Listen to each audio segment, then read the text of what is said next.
Boom, boom, boom. Yes, beautiful. Hey guys, and welcome back to another episode where we discuss Married at First Sight. Yes, we're discussing episode 14 here.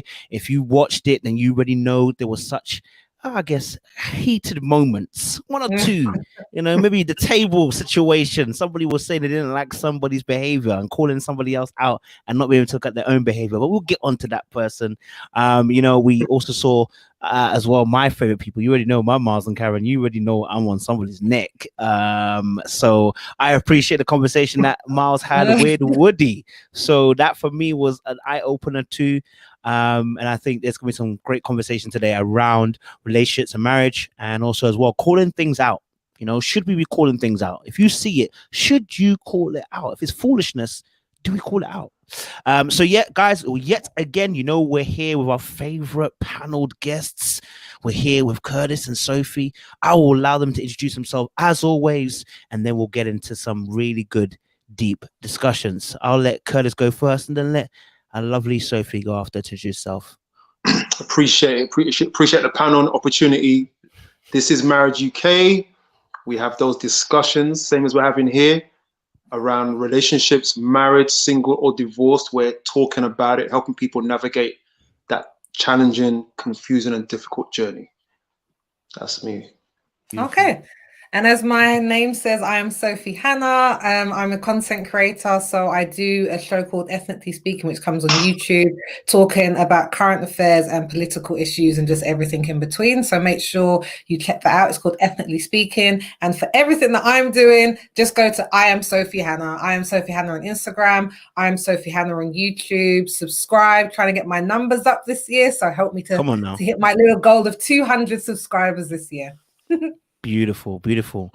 Love that. So, guys, we're going to jump straight into the conversation. We're going to waste no time. Now, usually I do start with Miles and Karen, but I want to savor them a little bit, okay? Okay? Today, I want to you can come for them harder. Only so you can come for them harder. You don't know, because I've got notes upon notes. So, but we'll leave them a little bit later today. I want to talk about, I think, Christina and Henry, because you know what? I'm just going to talk about one moment and let you guys kind of discuss it.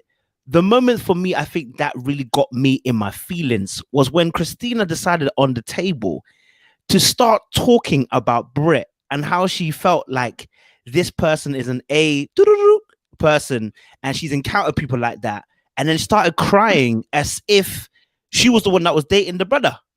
And I felt that was a little bit disingenuous. First of all, because Olivia's not here. And number two, it's not your relationship. Number three, you got your own problems. You need to focus on yours. You understand? So I don't know. What did you guys feel about Christina in this particular episode as well? So what you're saying is that if there's a relationship with someone that you know, a friend, and you see something real wrong or a red flag, and you're gonna keep silent? Is that what you're saying? I'm saying I just wouldn't have done what Christina did. I don't think she needs to blow up on the table. It's almost like you were trying to get plaudits. We don't need your plaudits. I think we could all see that Brett was a little bit some way, okay? But your friend weren't innocent either, okay? So for me, that was my thing. This is my thing. Like when you're talking about someone else's situation, and when Amani went to help Olivia move out, her thing was, she was talking to the camera and Olivia's, tried everything that she could. I'm just like, has she? I was like, Money, please, girl. And I'm just like, this is what happens when we want to talk about other people's relationship and we don't know nothing about it. Everybody knows your relationship is never going to be what other people think that it is. Like, God willing, it's going to be better. Amen. God willing, it's going to be better than the Instagram pictures or what people see on social media. But you will see someone that loved up, and next thing you know, you hear them break up, or there's a massive crisis, or someone's cheated on somebody, things that can be worked through. But the point is, never put somebody else's relationship on a pedestal. And with us seeing the footage of Olivia, we're like, there was work that both of them could have done. So that's one thing. Christina, you're not even coming home to your husband, but you want to talk about, you could see the red flags with Brett. I was just like, we need to take several sit downs, Christina, because we need to, this is the portion of the time when we need to not be making comments. We don't have anything to say, Christina. We're just going to sit down and listen to other people's marriage advice because our marriage is in trouble. So I think everyone, just Woody's face was just like, Several points. Bruh. You know, I like what you said about calling out other people's relationships. If there's one thing I've learned in life, and that there's two sides to every coin. Yep. And whenever you hear, oh, she split up, or he was acting this way, or he cheated, even down to he's cheated. People don't want to hear me say this, right? Or she's cheating or whatever. Certain things, actually, there is always two sides to the coin. Story. And it's not that we're saying it's okay to cheat or we're not justifying bad behavior, but behind the behavior, there's something going on. So when we're talking about other people's relationships, gotta be careful. Yeah, we have to be careful. We don't really know the whole story. We just have to be careful that we talk about it. And the other side, and the other thing I wanted to say was, it's so important when you're hearing about dysfunction to learn from it, as opposed to jump on a wagon and start cooking something up, you know. And that is joined to the whole issue of there's two sides to this. But when you come, like, if I'm hearing someone, you know, sometimes, I mean, over the years when I've been together, and you know, when you're married or not, or single, you know, you hear about other people's relationships. Yeah, you do. And we would be like, boy, let's learn. Even my best boy, he's no longer alive, and he was getting divorced. And in fact, one of my best boys, I should be clear, I'm going public with that. I have more than one best friend. He said to me, we're getting divorced.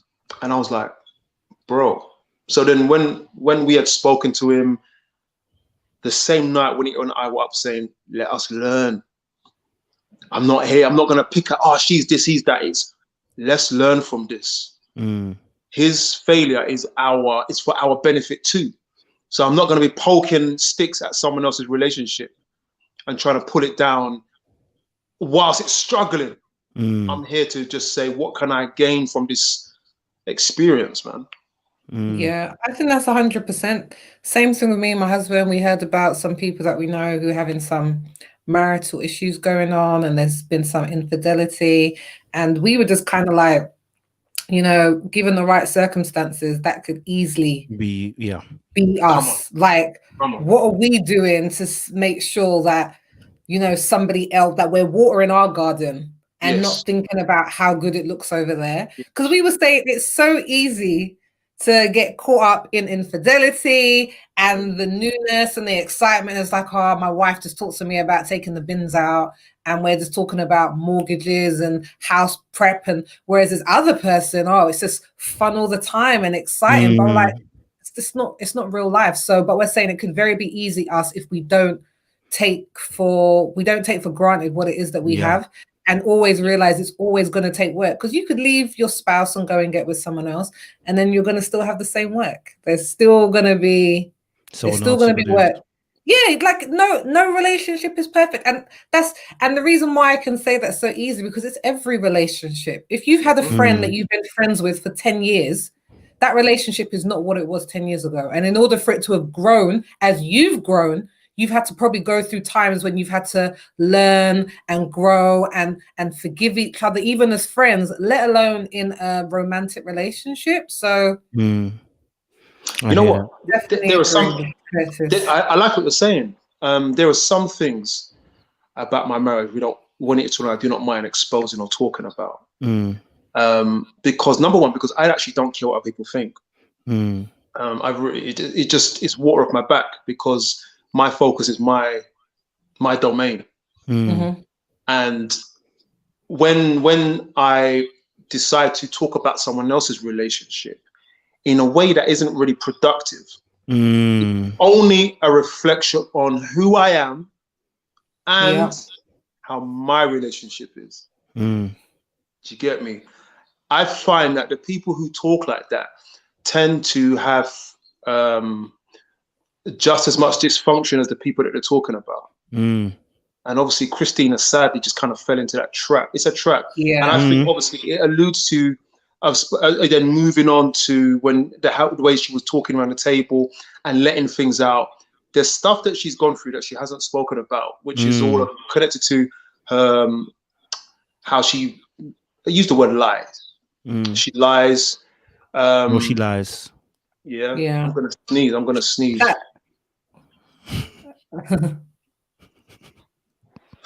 There's no excusing that. There's no spells escaping that one. Sorry, excuse me. She does tell lies, and the text that she couldn't find, Case. And make things up.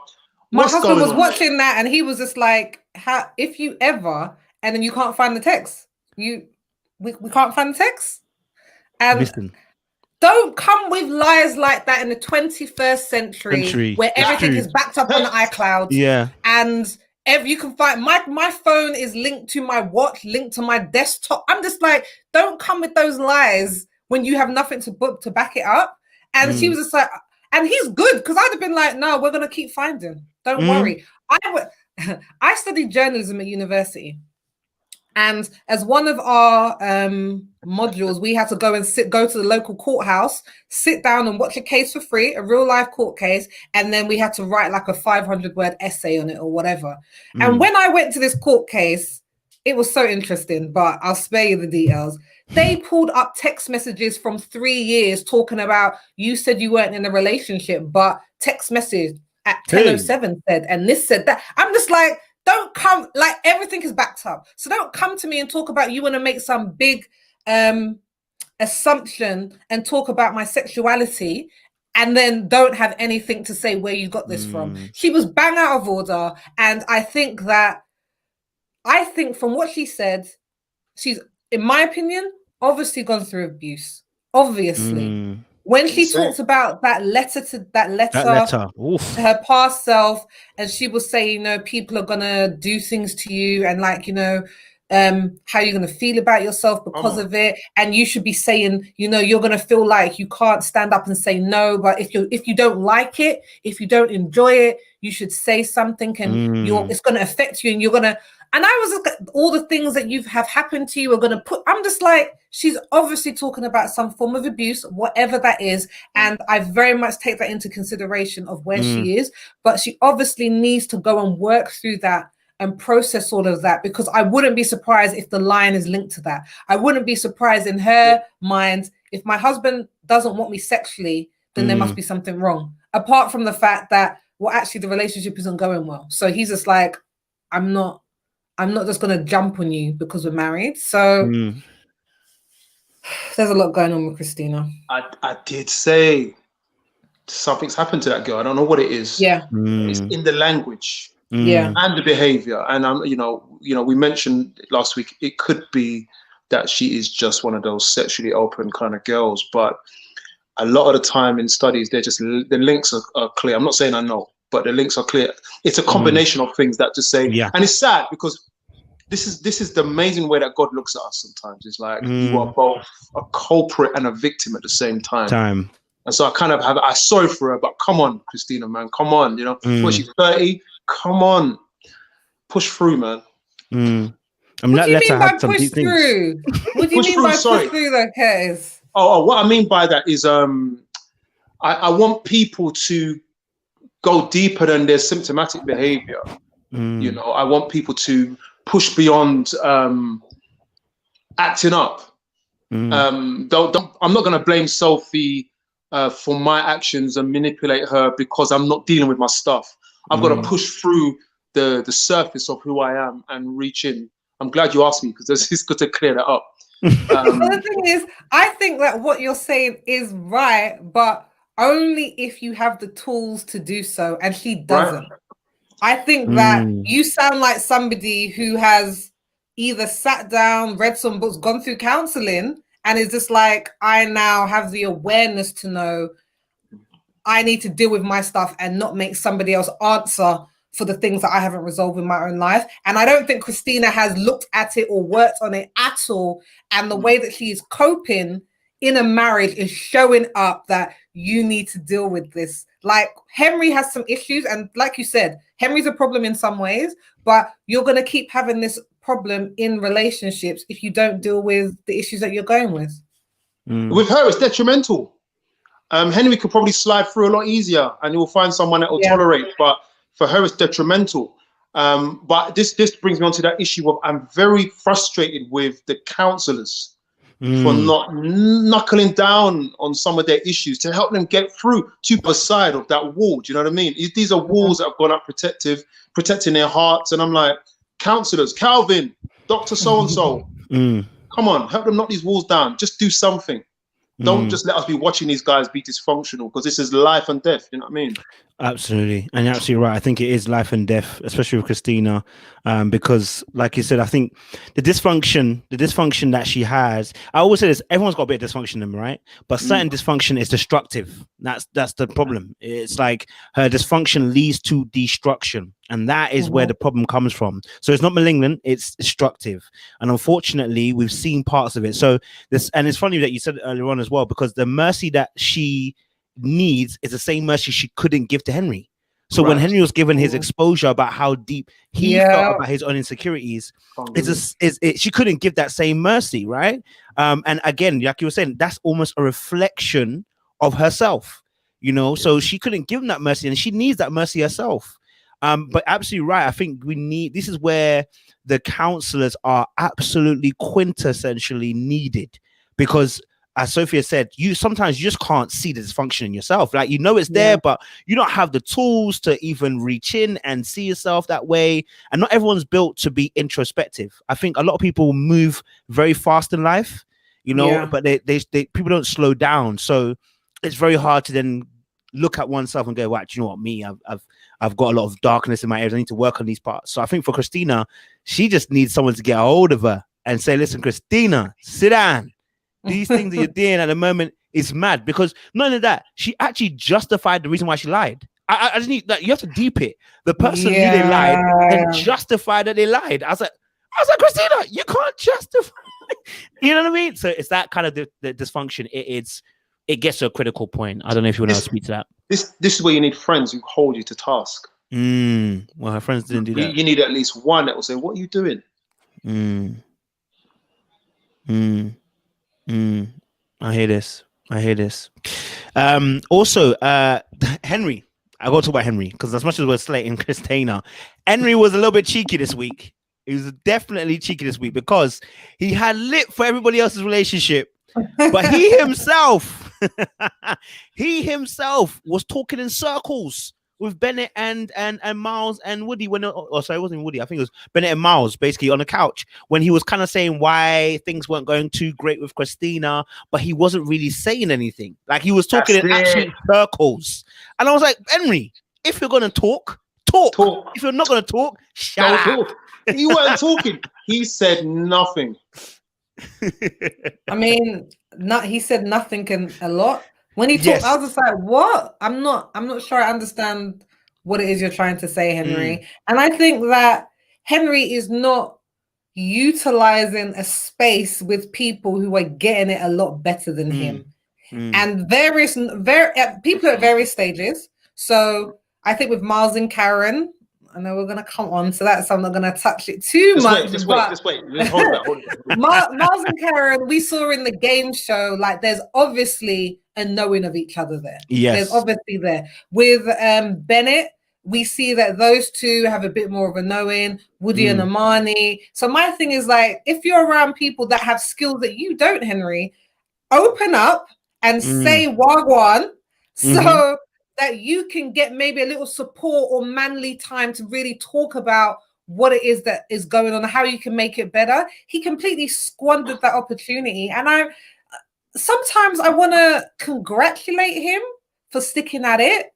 But other times I'm like, why are you even there if you don't actually want to work on it? It's just a waste of your time. It's just a waste of his time. I don't know. I wonder if behind the scenes the producers are really trying to make sure that people just stay in the show. Manipulating them. I don't know if there's contractual issues, you know. I don't know. Because Henry, I'm just convinced from episode 1 that Henry does not want to be there. He saw her, and I think, you know, this is one of the reasons why I couldn't do this show, is because I need to see this person at least for 10 minutes before. That's not the point. You have to see them at the altar. Otherwise, how many people would back out? Call it Married After 5 minutes. I'll make a show called Married After 5 minutes. I just need to clock certain things. What about if you don't like what you saw, though, Curtis? Say again? What about if you saw and you were like, that's not my portion? Then it's not my portion. I'm gone. I'm gone. I need to scope. For a few minutes. And if I'm like, nah, I'm not getting married to you. And so I think with Henry, that was the case. He looked and thought, I think Henry's just a nice petite blonde hair girl who's quiet. Henry's just he's a serious introvert. He's not a social. He is social with people he knows, but he's a serious introvert. He does not need a girl hounding him on that level, especially if he's not attracted to her. It's just not going to work. And why they're sticking at it, I don't know. I think Henry at moments has had a sense of hope. Yeah. But I think there's the majority of his mind is like, I don't think this is going to work. Well, I'm just going to see how it goes. He probably doesn't even got the social guts to just end it. He's not got the guts to walk out the door. Yeah, I think it takes a certain type of woman to be with Henry, to be honest, because I don't know if I want to forever be dragging stuff out of you, dragging your personality out of you. Like, my husband's an introvert. Do you know what I mean? I'll give him a gift and he'll be like, thanks, babe, love it. And I'm just like, I need some excitement. I was just Where's like, your tears? Where are your tears? Why are you not on the floor crying? I want a big reaction. Do you know what I mean? I spent time thinking about this. I've sourced it from here. It's taken weeks. I've saved up. Like, I want a big reaction. Let alone Henry, Henry doesn't give anything. Anything. So and hard. like, so I'd be like, this is too much work for what? What am I getting from this? Yeah, but it's work for you. But see, someone like Henry just wants to have a nice, deep intellectual conversation. I think that's where his level is. Yeah. Stimulate the brother on an oral level, oral level. What do they call it? Listening, learning style. Where he likes to hear and converse like that. I mean, meet him at his love language level. You know? At the early stages, we struggle with that. Look. He's making it really tough. They say the reason why there's a honeymoon period, apparently, so some psychologists said, is that the honeymoon period, when it gets difficult, you have this period where you can remember things being good and how happy and wonderful it is. So it helps you to hang in there a bit longer. Apparently, I don't know if that's true or not. But if that is true, I'm like, Henry, you haven't even given me something to hold on to. You're just giving me nothing. So it's just it's a very bad match, and I think she probably I don't want to bag Christina because I think she's had a lot going on, but I don't know if she was completely honest about who she was when she entered this process, because I think if she'd have been honest, I don't see how they would have put them two together. Everyone else, you can see why the psychiatrists are so, you can see why they put them together. Even if it's not working, you can see why. But for those two, I'm like, they're so different. I think she was saying something completely different during the stages to get on the show. Yeah, I agree. And even the comment that's put there, I'll be honest with you, they had to drag it out of Henry several times. Do you think she's good looking? Do you think she's pretty? Tall. Do you think she's attractive? He could not say it outward. And so for me, that was me when I said, yeah, he checked out. He done checked out because he couldn't say it. I think Jane Joe, you might be right, because he said this week when they played that little couples game at the end, his dream woman was Kate Beckinsale. And in terms of looks, she's what she look like. She's got brown hair, but she's what we would call an English rose. Okay. So if you don't know Kate Beckinsale, she kind of looks like, she's got that kind of Kate Middleton look, like Prince William's wife. Yeah. It's that kind of slim, petite, thin features, long brown hair, a kind of middle-classy type, British middle-class type look. And that's he's into politics, isn't he? So, you know, I think he's into politics, isn't he? He's into something like that. Yeah, he can't take Christina into politics. You can't. So not Olivia. Christina's not that look, and she's not that personality. She's got not the that brown polished hair, for him. yes, but she's not exactly perfect word. She hasn't got that polished English look that he seems to want. And if that's what he wants, I can see why he's just kind of like, when he saw her, she wasn't the one for me, but. Also, she also didn't help as well, because in the beginning, when his dad was doing all those funny jokes, she was there doing kiki kaki with her dad as well. And I felt to myself, I don't think Henry takes too kindly to these jokes, but he just rolls with it. And then you got your own Mrs. Do too, kicking and cacking too alongside the dad too. It just looks like now this person will do the exact same thing that my dad did to me. And I already thought I was abusive anyway. Because I just don't think Henry can take them kind of jokes. Personally, I don't think he takes them jokes too kindly. I think he takes a little bit to heart. It goes inside. You may not see it outwardly, but it's inside. He takes it in his brain and it's like, that's not for me. You know what I mean? And when you got your girl now kicking and cacking with a dad when you first got married, I don't know if that's going to also be a part of it, thinking, I don't know if I can be doing a whole marriage with somebody else. So what's she going to do with my friend? What's she going to do with my brethrens then? Like, she going to be... Yeah, but we don't. Well, his brethren, obviously, the brethren were girls, so you know that you know, I don't know how that was going to go down because they didn't like her either. So I personally think I forgot that he did politics. So I think that's also a big thing. You know, if you go into politics, you need a polished type of gal. You know what I mean? Because you are going into a thing where image is very important. You're trying to portray a certain lifestyle. Maybe that also might have played a part in it, and maybe the intellectual part maybe just wasn't kicking it. Well, I don't. No disrespect to her at all. I don't actually understand the match. And I'm trying to understand her personality, but much more people who are more qualified and skilled than me will identify traits that were more beneficial for Henry. But I actually can't see her traits because I think that she's misguided. She's delusioned herself and everybody else as to who she really is. So I think she's got some soul searching to do. And I get that. Who doesn't? Yeah. Oh, I think what Donnell said on here in terms of he's got a great sense of humor and he has female friends. It's just that she's not he's responding to her the way that he does his dad.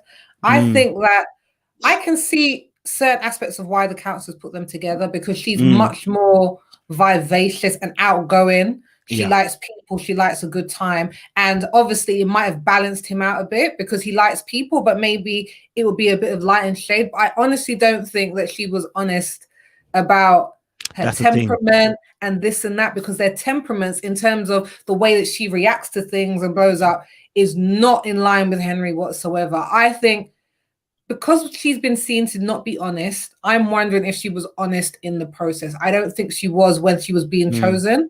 I think that she probably said what she thought would help her to get onto the show. And she's matched with someone who wouldn't have been a match if she'd been up front. Oh, this is interesting.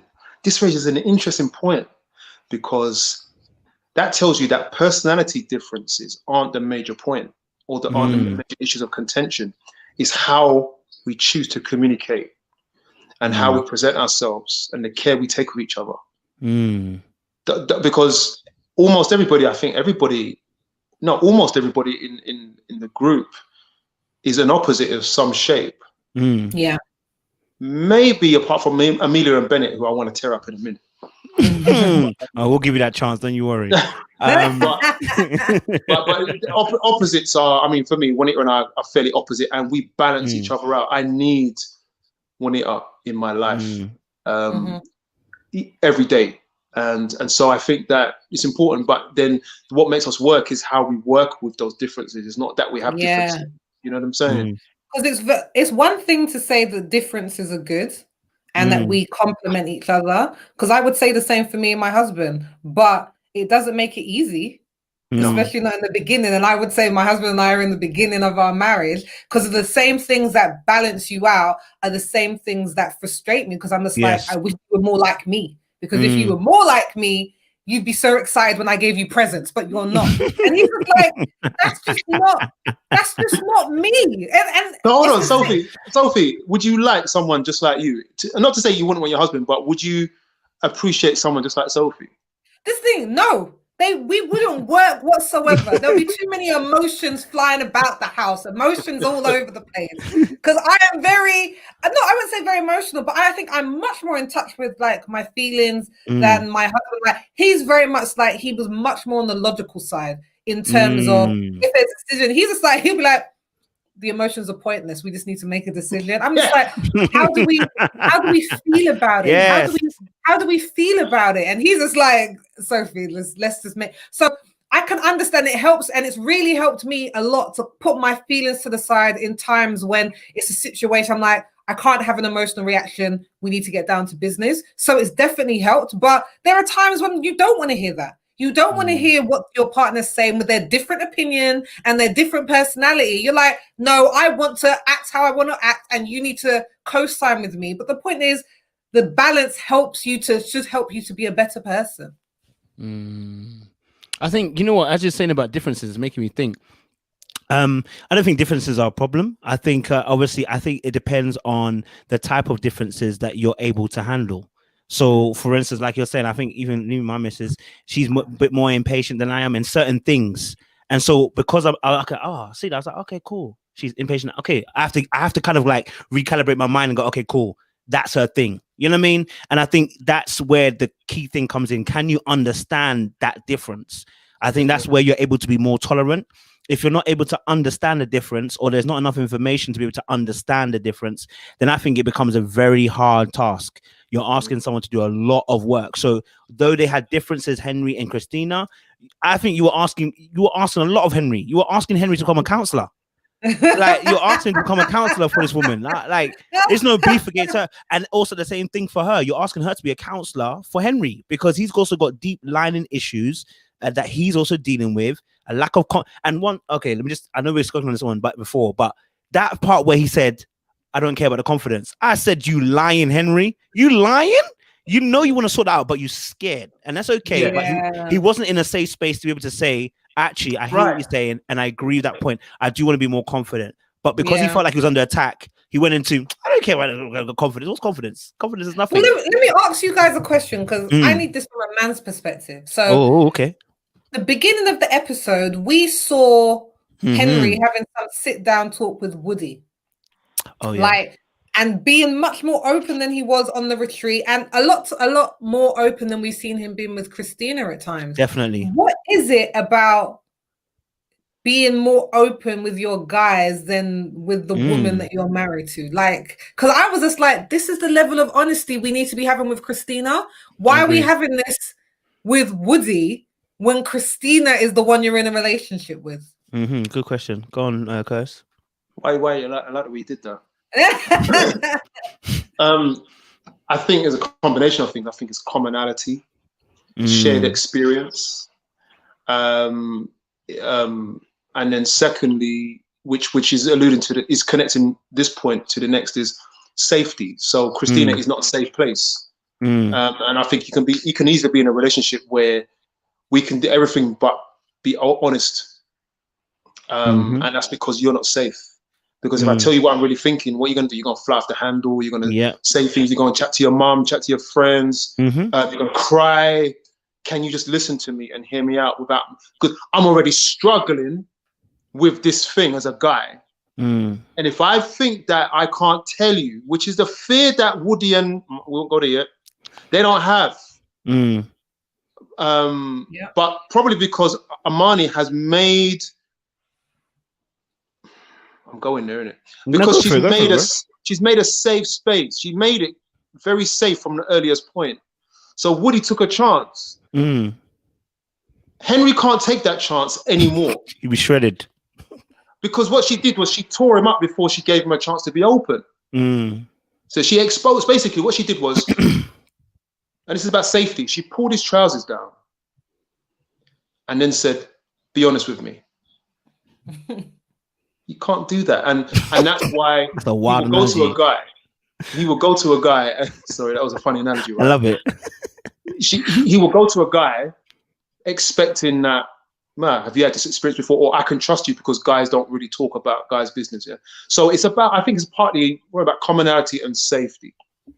I agree with that. I think as well with Henry as well, I think, and if I make it general even, I think the weapon that can kill you the hardest is the person that's closest to you. So it's like the person who I'm allowing to be close to me has the weapons and the artillery and the tools to take me apart differently than if I have a genuine person outside of the scope of my intermediary, right? So when a man is now coming to a woman, he realizes at this point, I'm going to be vulnerable and weak, but I'm actually giving you ammunition that you could potentially use against me later on in life. You're not proven yet.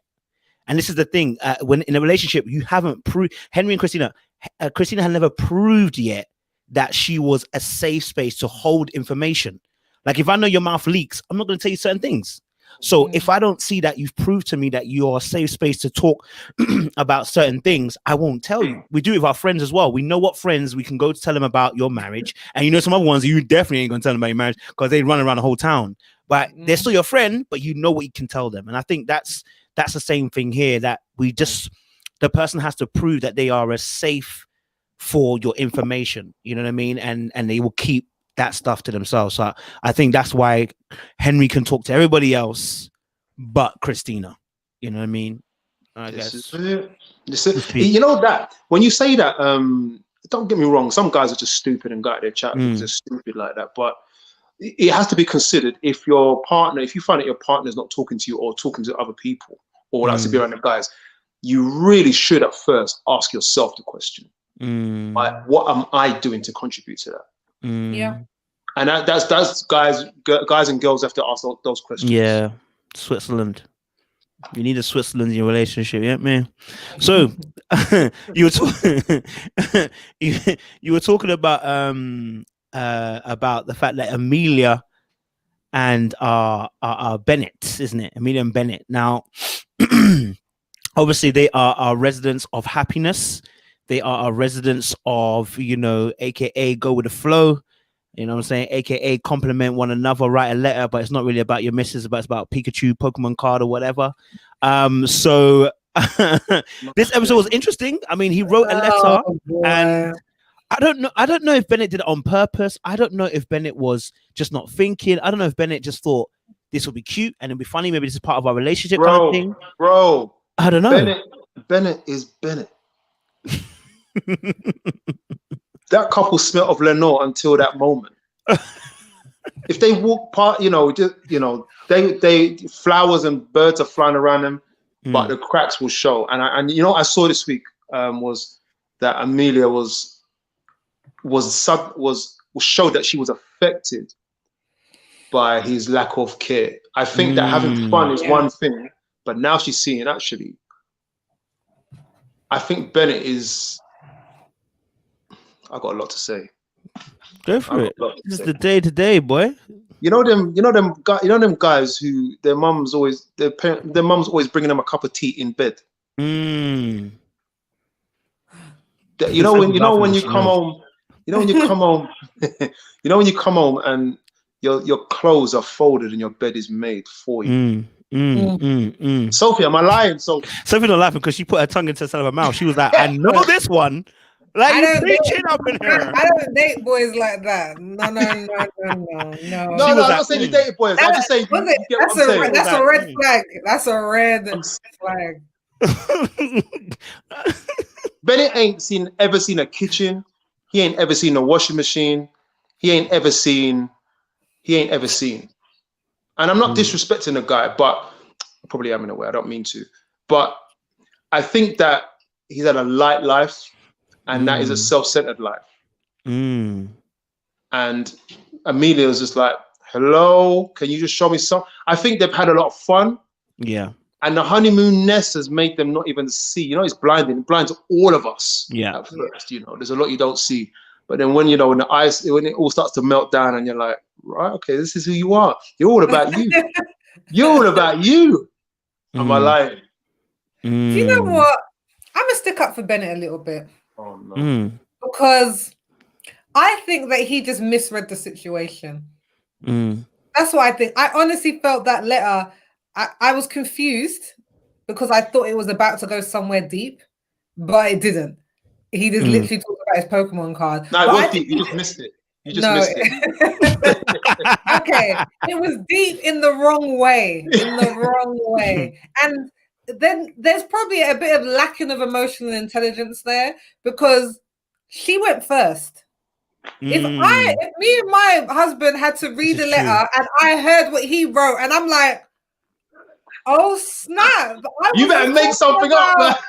Yeah, I would have just started lying. I'm gonna be honest. I'd have been like, and the card reminds me of its worth. Like my wife, and I would just come up with something because I'm like, we've all been there. You've been in a meeting, you've been in a conversation, and things turn. You're just like, oh snap! Oh, okay. Let me time to think on my feet. Yeah. Let me get to you.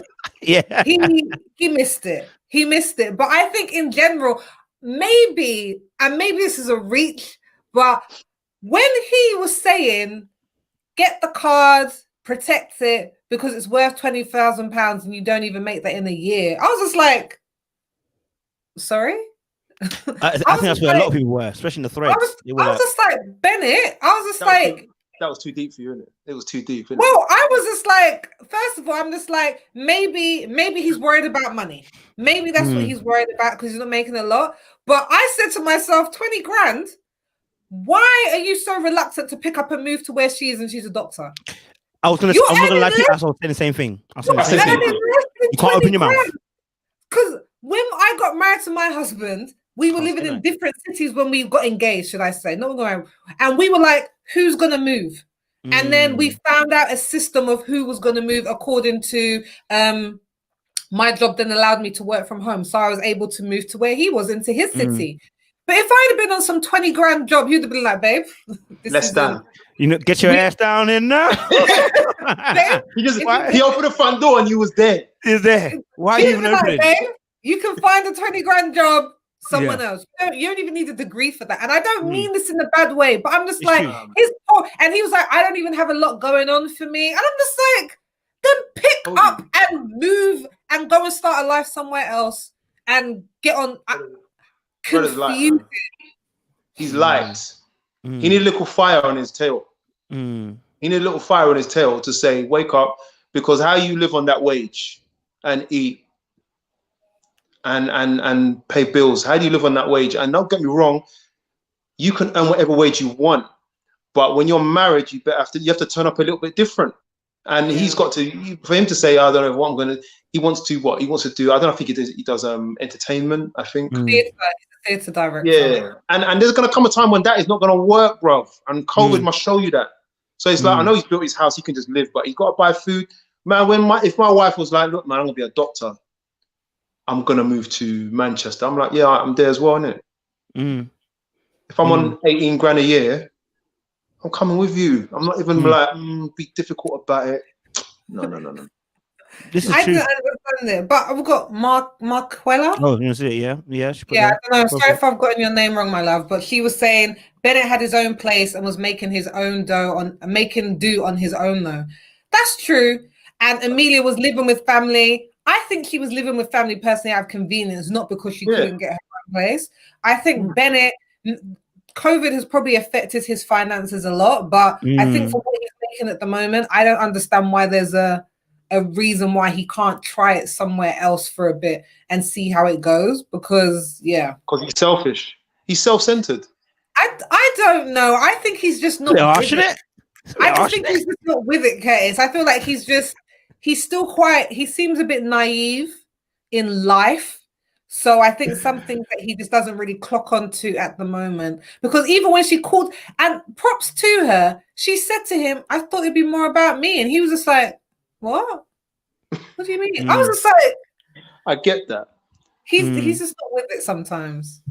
I think it's fine. I think it's fine that, you know what?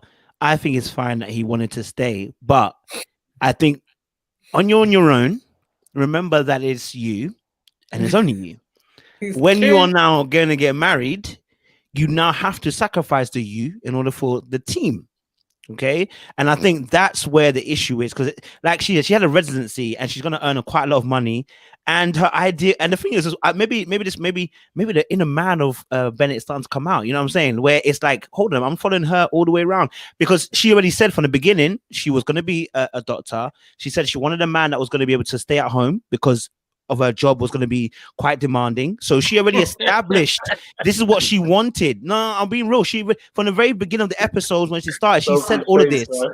You know, she said all of this. So when you and Bennett, when you've encountered her, you know, this is what she had dreamed up in her head, that she was going to have a man that was going to be at home.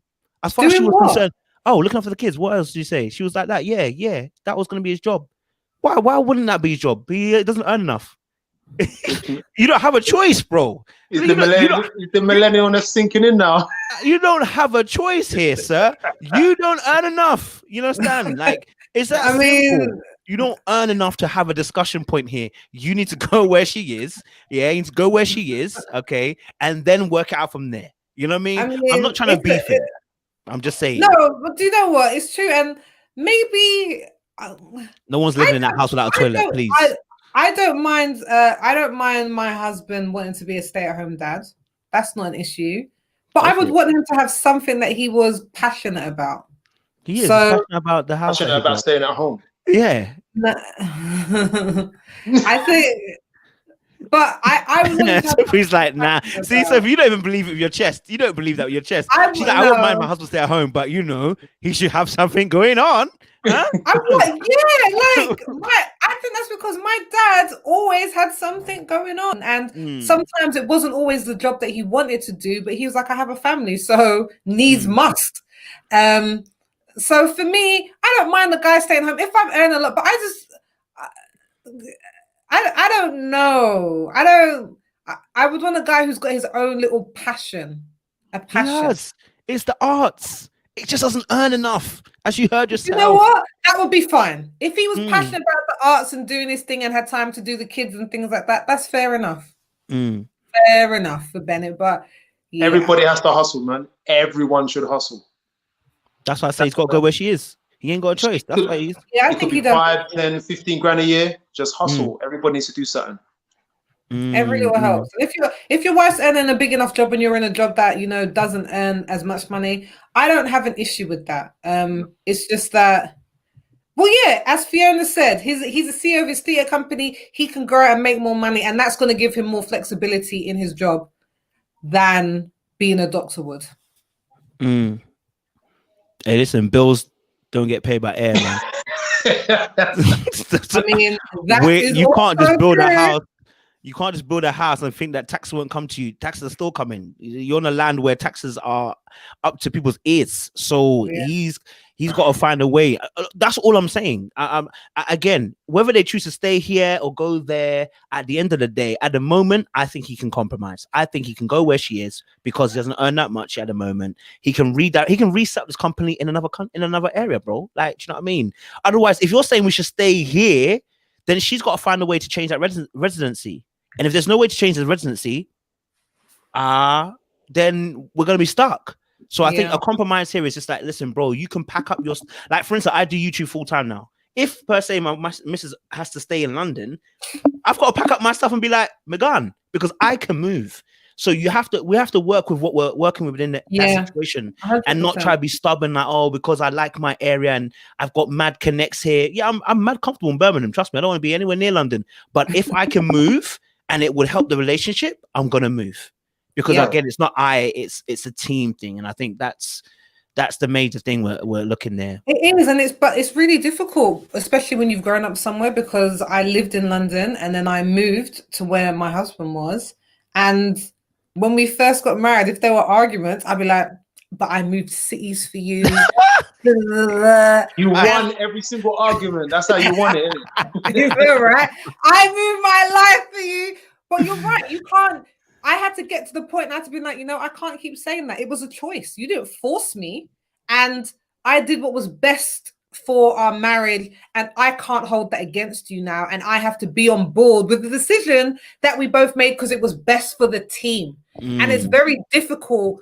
Like, marriage is a shift into thinking of a we. And the marriage counsellor that my husband and I went to before we got married, he was just like, it takes 7 years for you to start thinking as a we. He was like, it takes 7 years. That's what studies show, for you to actually have oneness. Yeah, oneness. And I was just like, so all this time you're trying to learn how to think about the other person before yourself, or think about the team before the central person. So it is a shift when you have to move somewhere for someone, but a lot of the couples have to realize you're not thinking for yourself now, and a lot of people still are thinking for themselves. Absolutely. Okay, I hear that. Obviously, we can touch it briefly. Olivia was moving out of the home with Amani. And she mentioned something that I thought was quite interesting. Brett was still texting her. He even texted her to say, "Do you want to go out?" And then text her after to say, "Hey, it's fine if you want to move on, etc., etc." What do you guys think about that? That's because he's with someone else. Okay, I would have agreed with you, but they showed that snippet for next week, and it was him saying, "Well, if she wanted to work, I don't want to be alone." So I think those two gave up too easy. I think they had more going for them than Henry and Christina. And I don't think that Olivia would be done. Like, if Brett came back on his hands and knees, she'd take him back. Of course, she would take him back. So I think I was in two minds. Him asking her out to hang out, I'm just like, okay. Then saying you can see other people, I'm like, have you moved on, or are you trying to see if she's moved on with some reverse psychology? I don't know. That's Sophie, it. Go on. I'm gonna talk to Kojo for a second. Go on, sir. Bro, boy to boy thing. You already know. Okay, let me. That brother. He knows exactly what he's doing. He's got something else going on. Yep, he's testing the waters. He's probably just been lashed with some guilt, and he's there lying in the bed, probably on the bed with his hand up by his ears, and he's like, maybe I shouldn't have done that. And he's texting saying, "What are you saying?" Listen, I reckon Brett has just gone out there and done his thing, because it's been how many days since he had sex? Do you know what I'm saying? It's been a long while. And he's been married. Man's got to just. Yeah, sorry, Sophie. As I was saying, he done a thing. It's simple as that. And he feels a bit guilty. If he's done a thing, do you think it's made him think, actually, I had something there and I've given up on marriage? Now that he's maybe scratched that itch, he's like, actually. Yeah, probably temporarily. Maybe I should be with my wife. Probably temporarily. If I'm honest with you, it's temporary. Whatever he's feeling is temporary for Olivia. He's not. Listen, it's called testing waters, bro. You text them, say, "Look, you want to go out?" He's testing the water, see where she is, what she's gonna respond with, and then you text the person. Listen, if you want to go and do your thing, you can go and do your thing. What kind of text is that, bro? You know what I'm saying? Like that even that sounds even like you're trying to even control the destiny of the person. You can, if you want to, you can go on now. Go on if you want to. Go on whenever you want to go. All right. Well, I didn't need your permission in the first place. You left. Do you understand? Yeah. So, and the whole glass thing as well, the shot glass thing was a bit petty as well. He didn't take the shot glass as well. And I was just like, bro, like. My man took the spices out the cabinet. That's low. That's why I said he's petty. Take the pepper and the paprika. I'm just come on. But she spent all her money on trips and holidays. Yeah, he put his money into the house. Nah. His spices. What's wrong? You're not gonna do that for him. No way. No. That's petty. Bad man behavior. It was bad behavior. He was going home to make cookies, so he needed some cinnamon. What was he supposed to do? No. That was so petty of him. Honestly, it was so petty. Honestly, I couldn't deal with him. I couldn't deal with him. Obviously, we can move on to my favorite too. Yes. Because I know you're sweating on this now. Okay, our favorite two. Go on, Seth. You know, go. Yeah, I can see you burning. Go. Okay, go. So, I release you. Go on. Something. So, talking about Brett and scratching that itch leads to what's their name? On, Sophie. Come on. You got it. Talks about Bennett announcing we've had sex. Oh, and then yes. We saw Miles looking like the child who just got told that Santa's not real. Like, is everybody getting some apart from me? Yes, they are, Miles. You're bad, Sophie. Look, sorry for my thing is, the when him and Woody were sitting down talking about it, and they were talking about, I haven't had sex, how you're supposed to commit your life to somebody, blah, blah, blah. I wanted to know, what do you guys think about that? This idea of you can't commit to somebody who you haven't had sex with to know what it's going to be like. Because that's what Woody was like, if you could stay together and the sex would be terrible. So the thing you need to do is sample it so you can know whether to hang in there. And I was just like, My Bible says we shouldn't be sleeping. I said, let me save this question for Kojo and Curtis. That's what I said. I'm like, let me ask my men on the panel. The Bible's very clear. Bible's very clear. What he said. What he said. What he said. What he said. Bible's very clear on that one, sis. But interestingly, go on, Curtis. Interestingly, statistically, there is no correlation with having sex or trying it before you buy it. There's no correlation between that and success. Absolutely none. In fact, if there's any correlation, it's the opposite. Meaning that people who have sex before marriage tend to either not get married or break up anyway. Yeah. And it's a mad percentage as well. So the logic is, let's get to know each other before we, on every level. Yeah. But really what you're saying is sex is going, the level of sex, the type of sex or having sex is going to bond us to establish our relationship and find out if we really are. What you're really saying is that sex will define us. Yeah. Or determine how successful we're going to be. Yeah. I agree. But in all honesty, that's thinking as far as your nose. It's a very short-term way of thinking, right? So for me, if you ask me, I remember back in the day, logic, no. Logic says yes, but the stats say no. Simple. And I think as well, I think when the way that we talk about sex in society, or the way that sex sells everything, sex is everywhere, we don't look at sex as something that gets better with time. We link it to, it's something that you have with someone, and the sex that you have is the sex that you have. Yeah. If that's how it is, it's always going to be like that. And when I did my marriage counseling again, before I got married, our counselor was just like, statistics show that sex gets better the more you do it. It gets better as you get married. Like, as you're married, it gets better within the marriage because you work on it, you get to know the person. And I felt that what Woody said was a little limiting, because I'm just like, even having sex with her now doesn't mean that it's going to be like that in a year's time or 5 years time. And I think we do a disservice to sex when we make it out like the first experience you have with somebody is going to determine exactly what it is, because we don't say that about any other part of our marriage. You know what I mean? We wouldn't say the way that you love them at the wedding day is the maximum you can. The way that they react to something is never going to change if they want to work on it.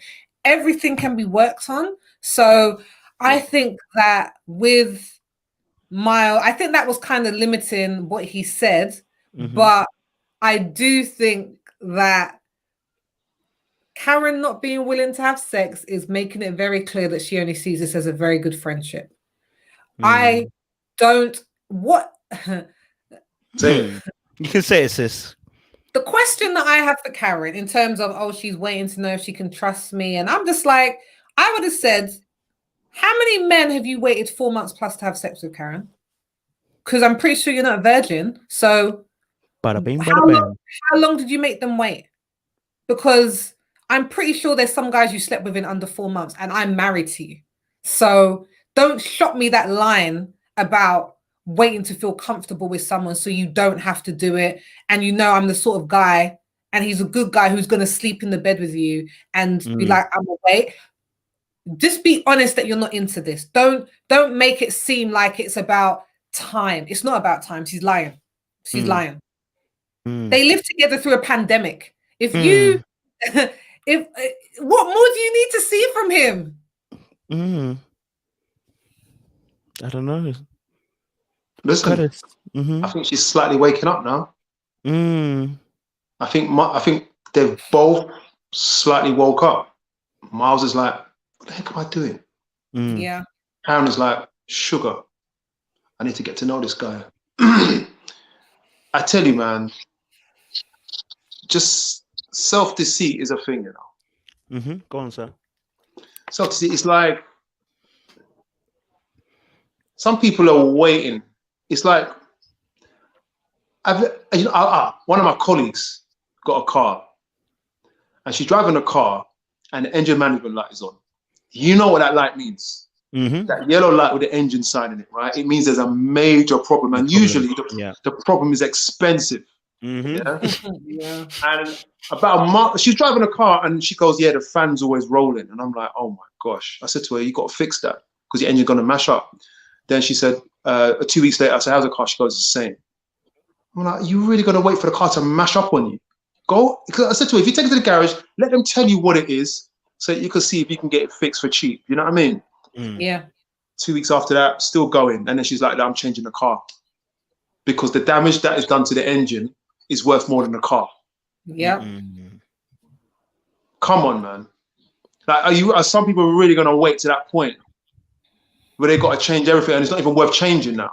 Do you know what I mean? The damage is so bad that my man could walk away. And I'm glad, you know what? He went a lot longer than I would have ever done. Do you know what I mean? And if it was Karen, I would have left to see if she would have woke up.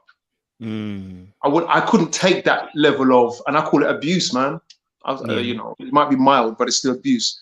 To take that level of abuse for that period of time, for her to still call me your friend, you're crazy. Still trying to get to know me. Let me tell you, man, Miles is the man. He is going to make someone very happy. There's a lot of ladies waiting out there, boy. He is going to get snapped up once his process is done. And I think he's saying, oh, it's funny because Miles is just like, oh, I'm not sure about decision day. If she slept with him, he wouldn't be going nowhere. Like, let's be honest. If she gave him one before the day, he'd be like, this marriage is all right. She don't hold my hand. She don't talk to me. She puts me down, but we're hitting it. So it's all good. We're going to work it out. Honestly, absolutely 100%. And I think the biggest problem with, I think that Miles is engaging with Karen or seeing with Karen is the fact that it's not, the sex is one thing, but I think there's no intimacy on the physical aspect in general. So it's like there's not even a promise of that, because the physical is meant to at least show you some type of promise, you know, some hug, you know, a little bit of a kiss, maybe, you know what I'm saying, very close to you, you know what I'm saying, like it looks like you're forcing kisses. Like he said to Woody that he's the one that initiates every physical contact. Now for me, that tells me a lot. If you're having to always do the physical contact and you're having to initiate it, first of all, this is not healthy. No. It's not healthy for either of you, because this girl might be just doing it out of the fact that, you know, I'm tired now, I can't bother to fight you on this, and this is my level. You know what I mean? Like, I'll just work on this level, whatever. And that's just going to build up resentment. Not only that, what has been in the back of my mind, I think, since episode 9, when they spoke to Dr. Viviana, and when she said something, I said I was scared. She said that Dr. Viviana was like, that makes sense. That makes sense. This does not make sense. She was saying that basically that Karen doesn't want to initiate any physical contact on that kind of level because the fire, she's scared that basically the fire will erupt, basically. Not for her, but that Miles, she's basically saying that Miles will basically get too excited about the fact that he can take it further, and therefore Karen doesn't want it to go further, so she doesn't engage in it at all. And that for me is scary, because what you're saying is, and this leads back to the point of her saying she felt unsafe, you're saying this brother here is an abusive type of brother, and that in itself, which we can see, I don't personally see him as being an abusive brother, is abusive in itself, because you've gaslighted the person to make the person feel like they're an unsafe being. If that is the case, we need to get her out of this relationship, because I don't condone abuse. I really don't. No, I think she was just trying to say she doesn't want to lead him on inappropriately, because I got Angela has said on here, I do. Angela said in there, Angel, you've got a point. It is an abnormal situation. This is a very abnormal situation. So I can understand waiting, but I'm also with Kojo. You don't just have to have sex. She's not giving him anything. And I don't think that there's, fair enough, it's abnormal. Yes, there's cameras. Yes, you're away from your normal environment, but hugging your husband in bed, giving him a cuddle, giving him some sort of physical. And the thing is, a lot of times men are made out to kind of be predators in terms of sex. Do you know what I mean? In the media or whatever. And you know, the high proportion of men, the men are the ones who usually do a lot of physical abuse or like sexual abuse. So that is true. It is true. But when you're in a relationship with any guy I've been in a relationship with, like, they want any sort of physicality, hand holding, hugs to be mutual. It's not just a man who's always wanting to, I'm always happy to initiate any. That's not true. They want to feel desired as well. They want to feel like they're wanted as well. They don't want it just to be like, all right then. Like Olivia said, I told him, I'm not going to deny you, so don't. And he's just like, but I want that is sour milk right there. And so I think she's underestimating that. Well, he's a guy, so it's always gonna come. Just like, no, men want to be desired too. So you not giving him anything is what speaks to me. It's not just about the sex. It speaks to me the whole. And you saw it in this episode when they went away. There's times when he's putting his arm around her or touching her. She's always just like stiff as a board. Stiff, not giving anything. I don't do rejection, man. I don't do rejection. That I just feel so. When I was watching it, I was angry. I was angry, and I guess again, I don't think Karen should do more than what she wants to do. Apart from one thing, just be honest. Yeah. If she doesn't like the guy or if it's too soon, say so. Don't find silly excuses and don't have other people change their behavior because you're uncomfortable. Be honest. Don't put me down and show off and try to assert power over me. Remember that game when they were throwing that thing? I was watching it again and I was like, yeah. The guy was being vulnerable at that point, and she still couldn't respect it. She had to catch that thing and get it on that. It's a really good game actually. Get it on that fence thing. I need to get that game. That game looked fun. I want that game, man. And she didn't allow that vulnerability. She didn't embrace that vulnerability. She had to still win the game and be empowered in that respect. And I thought, I just don't appreciate that behavior. Because what do you mean? As in, she should have let him win the game? Is that what we're saying, guys? Yeah. No way. Hey, I can't co-sign. I need him to explain what he meant. I've got him to explain what he means. I'm joking. No, what I'm saying is that I could see in her that instead of meeting him at a vulnerable level, I'll tell you a quick story actually. Instead of meeting him at a vulnerable level, she was focused on winning on that thing or aiming on that thing. She didn't embrace him. I get what you're saying. And so she didn't want to connect with him. Funny enough, when Winnie and I were dating, I'm rubbish at basketball and she lashed me at Trocadero and Piccadilly Circus, right? And I looked at her and I thought, you enjoyed that, innit? You enjoyed that. That's not good for men, It's not good for men. If you're better than me at something and we're dating, show me that I'm anyway, I'm only joking. But yeah, I think that she didn't meet him. and she's not, even though she's woken up to the point of this guy is actually changing the way he's thinking, she still didn't even try to bring it back and say, let me see if I can salvage this. Scary. But that's how some of these guys that we're talking about, they're so far from being able to just do fundamental things of having a relationship. I think on a fundamental level, sometimes it just kind of, it's extremely frustrating to watch. And like I said, I think even in that scene, I think one thing I picked up was that when he was, I think this is also part of, I guess, the thing that she's not comfortable with, which is that during the process of the game, he really does hype man business. Like, if you want a hype man, Miles is your hype guy. Yeah, because even when she was busting his ass with the game, she was beating him. He was hyping her up, and it got to a point where she was like, "Just stop it, just stop it." And I was like, "Oh, my!" But she didn't say it with any tone that was aggressive or anything. But I remembered that this is not the first time. This is not the first time she said stop it. We've had several instances where if he tries to be complimentary towards her, she will say stop it. Even if he gasses himself, there was a scene where I think some episodes back where she was saying that she likes the color red, and he was like, "Oh, what you mean like when your husband wears a crimson red suit for the wedding day?" She was like, "Stop it." Right, but that stop it. Like when people do, like I always say this, when sometimes people are doing jokes, there's an underhanded current that's underneath it. It's not that they're joking with you; they are underhandedly. Exactly, and I felt that she said that so many times now. It's like there's a passive aggressive energy in what she's saying. So even when in that moment, even though she said stop it and it wasn't heavy, because I've seen so many instances of her doing stop it. Yeah, go, bro.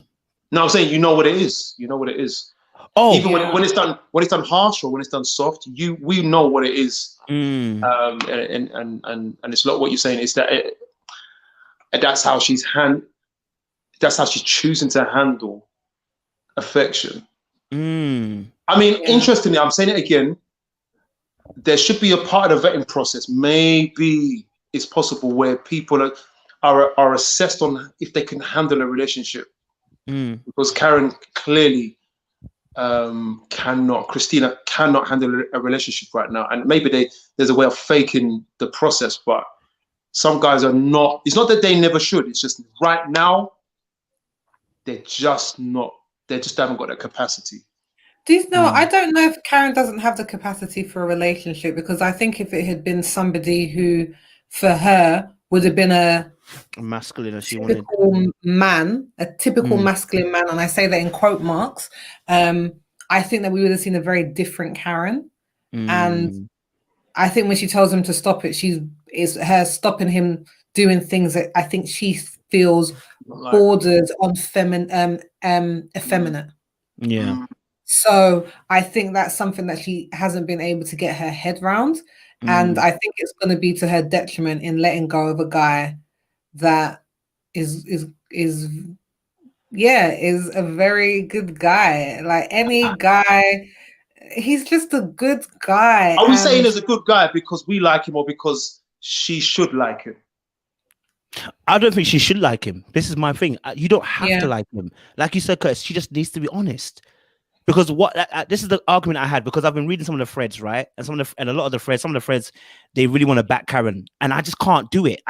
I love my black women, but I want to be honest. In this particular case, we've got to call out bad behavior. And as much as someone might say it's edits, there's only so many edits the person can do that they're making you look like a bad person. You know what I mean? Like, how many do you want? Like, I don't think she. I'm not saying she's bad, basically. Yeah, I think she's just not into him. And the thing is, we saw the couples games, they won. Yeah, they did. And it's not a thing that they don't know each other or they don't understand each other. And Miles said it on this episode. He went, Karen and I talk and we can see why they put us together. Like, we have so much in common. We get along, blah, blah, blah. But the sexual spark for her, I just think it's not there. And she treats him like a friend. And he is happy to have more. She is not. And I think if he had been whatever it is that she thinks is a man, I think that. But they won that game because Miles expresses himself. Ooh. And she got a good memory. It's not because of we talk and he talks. Yeah, he does. And he pushes and encourages her to probably be more open than she would be. And someone's asked, God loves couture, do you guys think she is feminine? I think she's feminine. Yeah, I would say that I guess she's not the height of female femininity that we link femininity to. Yeah, she's not gonna be like, I just want to stay at home and cook for my man all day and that's clean the house. That's a feminine quality. Yeah, it's not necessarily all females are like that, but that's what we would understand femininity. Or she wants to wear a dress all the time and wear makeup all the time. So I wouldn't say that she's the typical feminine, but I don't think that. Yeah, I think she's definitely a woman who I could be friends with or see and been like, yeah, she's a woman. Like, there's nothing out of the ordinary with her femininity, I would say. I think, I think her defensiveness takes away from her femininity. That's the issue. It's not that she's not feminine, it's her defensiveness and her inability to be emotional with vulnerable with Miles that takes away from her femininity. So when someone's asking that question, I see Karen as a feminine woman, but unfortunately the guardedness is actually very masculine. It's very masculine energy. You know what I mean? I would say it's very masculine energy. I'm not saying it's good to be like that. And Lucas is like, no. But I would say that it's masculine energy. To guard yourself like that, it's masculine energy. I think it's tough because obviously what we don't want to do is link the idea of femininity to being vulnerable. And that's what we do in society. Like, if you're vulnerable, then, oh, that's feminine. And that's why guys shouldn't be like that because it's masculine. No, you gotta be vulnerable. Men have to be vulnerable. And And it's not a feminine quality. It's just a quality that human beings need to have. You need to be vulnerable to a certain extent in order to be in any relationship. So I would say, yeah, I can understand what you mean about the masculine energy, but I think it's just because she's not into him sexually. So I think as a woman, and as I would do, if I knew that there was a guy who was really interested in me and I wasn't, I would have that same sort of very clear energy of, you not to touch me or not to this or not to that, because you're like, she's not giving me any sort of sign that she's into it. And I think that's what she's doing. She's making a very clear boundary line of, he's not getting it confused. I don't want anything with you. From early on, I would have just been like, look, it's clear you're not attracted to me. I'm cool with it. Just tell me. But if you want me, you got to show me something. I'm giving you 7 days. I'm not talking about sex. I'm just saying, show me something. Show me something. But you got 7 days to show me something. You got this ultimatum, guys. You're just like, you have 7 days, Karen. Because we're husband and wife, we're not in a relationship. So I feel like I'm in touch to say, if you are interested in pursuing me in any way, show me more or I'm out. I think that we have to talk like that in relationship. Now, obviously, I wouldn't do that now. Even if my wife was giving me trouble like that, even if she was, I wouldn't do that now. But I think at that stage, in that circumstance, it requires Miles from month 2, 3, put your foot down, mate. Now he's doing it. He's doing it in a very passive way.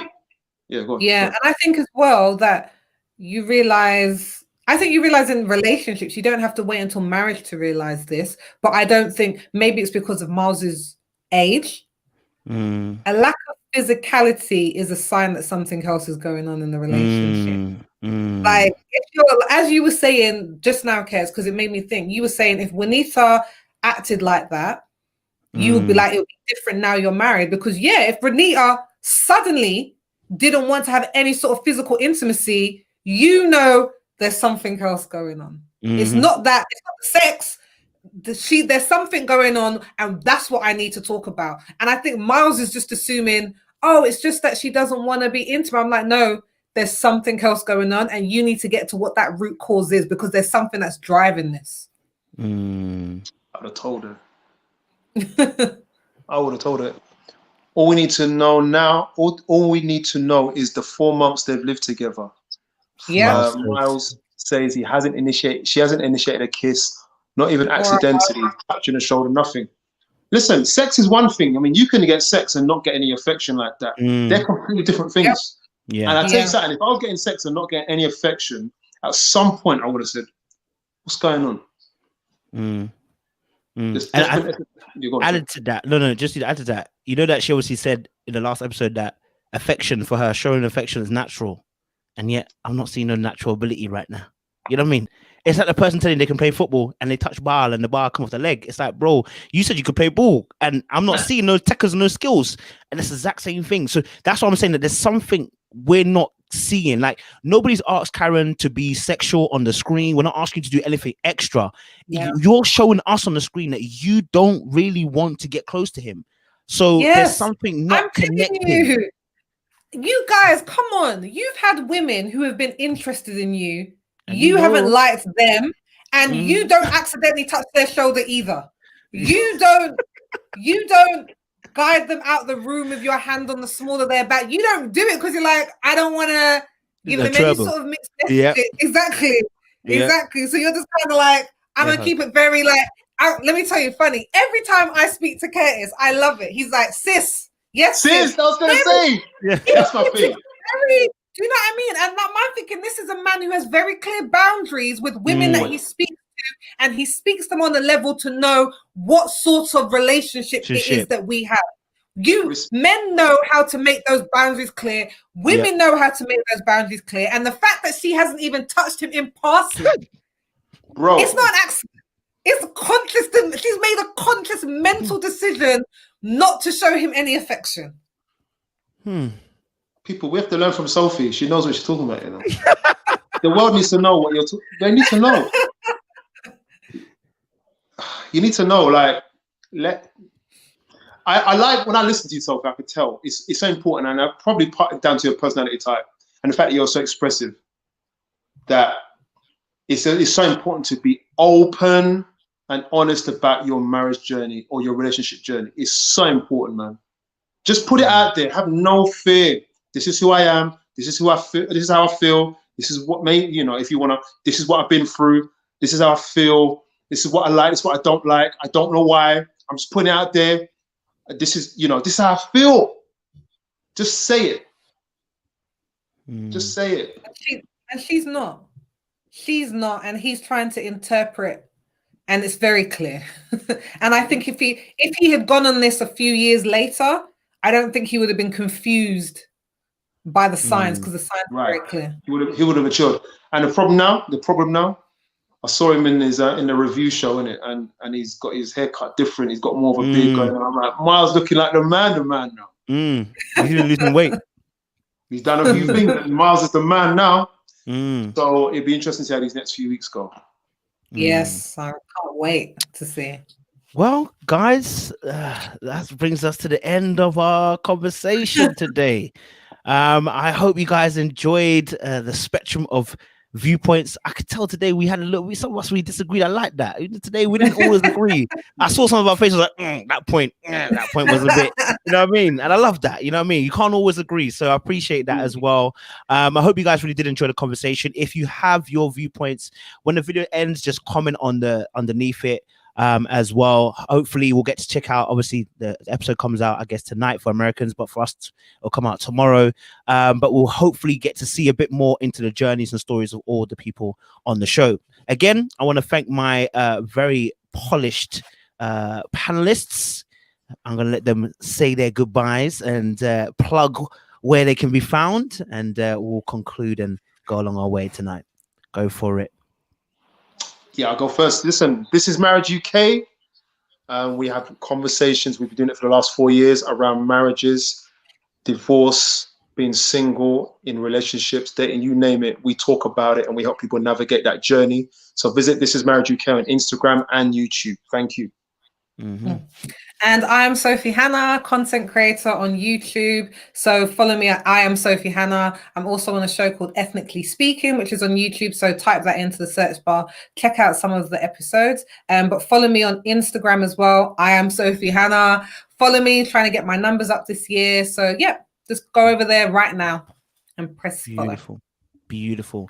Guys, thank you very much again for joining us. We're going to love you and leave you. Again, don't forget to leave your comments down below and make sure you like, you share, and you subscribe. And we'll be back here next week. Okay, 7:30. We're going to continue part 2 of our conversation. That was a very intense conversation yesterday, boy. We're going to continue part 2 of our conversation. Talking about marriage again. All right. And then we'll be back here next week, Wednesday, hopefully, with some good news about Karen. Hopefully. Goodbye, guys.